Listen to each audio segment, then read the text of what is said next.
Welcome to Succeed, Even If. I'm Tom Marcoux, the communications sage and spoken word strategist.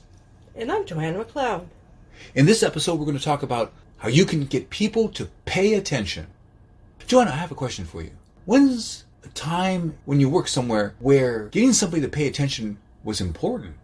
I worked at a certain business where we would file court papers. They had the cutoff time for the clients too late. A lot of times we wouldn't be able to get to the court in time to file them. One day that happened, but since I had such a good relationship with the clerk, the office was closed, but I begged her to open the door so that she would go ahead and file the paperwork for me, and she did. Wow, and that's it. It's all about relationships.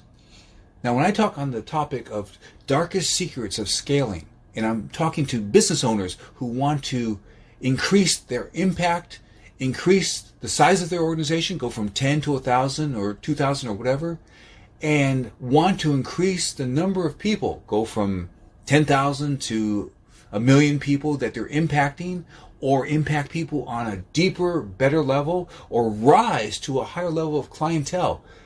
What happens when I'm teaching this material, Darkest Secrets of Scaling, it's about that relationship. And it's about how do you get people to pay attention to you? And how do you do that? You pay attention to them. I say that if you want people that work with you, work for you, who you can count on, and who are loyal to you, you've got to listen for them to be loyal to you. I call it the triple L. Lead, listen, loyalty. It reminds me of people who go, la la la la la, can't hear you. Right, and that's a state that many people are in. Maybe not always because of design, that they don't want to hear you, but they can't hear you. So how can you help them hear you? Hit them with a brick? You can. That's amazing. And you're fast. The detail that you can do is you can actually, it's like handing somebody their favorite drink. Like if they like orange juice and you say, would you like this orange juice? And they say, yeah, sure, thank you. So it's not a brick, it's something that they want. So what do people want? They want to be heard. They want to be valued. They want to know that their feelings count, even in a business situation, that their feelings count. And what I say with the darkest secrets of scaling is there are 3 darkest secrets, and one of them is it's easy to get people to be afraid to tell you the truth. It's easy to get people to be afraid to tell you the truth. So connected to that is what is the positive action? And the positive action is appreciate people telling the truth. Now this became really clear because at one point, as a level above a manager, I went to a certain part of the organization, to a certain part of the building for the first time, and I was hearing this person who was working with customers. And this person, a female individual, was tired and stressed out and was saying very valuable things and helping this father about some details. And after she was done, I said, wow, that's great. You really took care of that father. And then suddenly she lit up. It was like she dropped some years off her face. And I could just feel this. No customer was appreciating her, and no team leader was appreciating her. But I did, because I was listening. And I expressed my appreciation of that good job she was doing with that father and helping that customer. You got to listen. You want people to pay attention to you, you got to pay attention to them. You need to listen, and when you listen, they can become loyal. And then you can count on them. And then you can scale up your business, for example.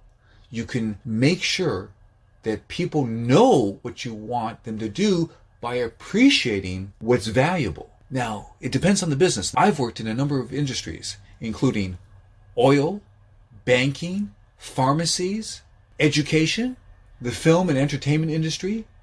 And what I see is so much terrible leadership. People destroying the enterprise because they don't know how to lead. How do you lead? You lead with listen. You might call this the triple L. Lead, listen, loyalty. So at this moment, I want to do a Marcoux moment. That's where I share something from one of my over 50 books that I've authored.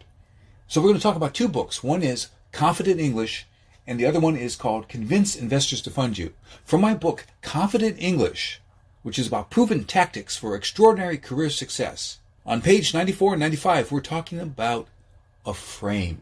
You see, when I appreciated that person facing the customer, I was creating a new frame. A frame that, even though she was tired, she was still doing a good job. And you know that if I was next to her, she would do the good job because she was appreciated for doing the good job, taking good care of the customer. The frame here is a picture of the world. It is actually a perception of the world. Now, a perception can change if you have someone who believes in you and can lead you out of the small, limited frame. And that's what I was doing with her. She was tired. She was exhausted. She probably was frustrated. At the same time, I was bringing the frame of appreciation and the frame of, this is what we do here. We take good care of our customers. And it's valuable. I value it. That's the frame I was bringing to her. And the concept of the power of a frame is on page 94 and 95 of my book, Confident English, Proven Tactics for Extraordinary Career Success. Now I'm going to share just a few moments from my book, Convince Investors to Fund You, The Insider's Guide to Avoid Deadly Mistakes and Gain Real Success with Your Startup Business. On page 106 of my book, Convince Investors to Fund You, I focus on how do you have the ability to predict and reduce hearing no. Investors often say, where's your traction? They want to know how your startup business is actually making an impact. And so they're looking for positive answers to questions like, what have you proved? Do people actually want this thing you're talking about? Have you tested it? Has there been a focus group? Is there any data that backs up that what you're doing is viable now? So that's a little bit from my two books, Convince Investors to Fund You and Confident English. Now, Johanna, I'm curious. What are you going to keep from our conversation? I appreciate the appreciation. That's excellent. And that's true. So if you want to get people to pay attention to you, pay attention to them first. Show them appreciation. Listen to what they're doing right. Thank you, Johanna. Thank you, Tom. This broadcast is brought to you by Tom's 8 courses on Udemy.com. Yes, that's udemy.com. I teach courses in confidence, film directing, novel writing, and more. Click to subscribe to this channel. And you'll support me, Johanna, and our message. And go to Amazon for Tom's 50-plus books. And connect with me at my website, getthebigyes.com. Many great moments to you. Catch you next time.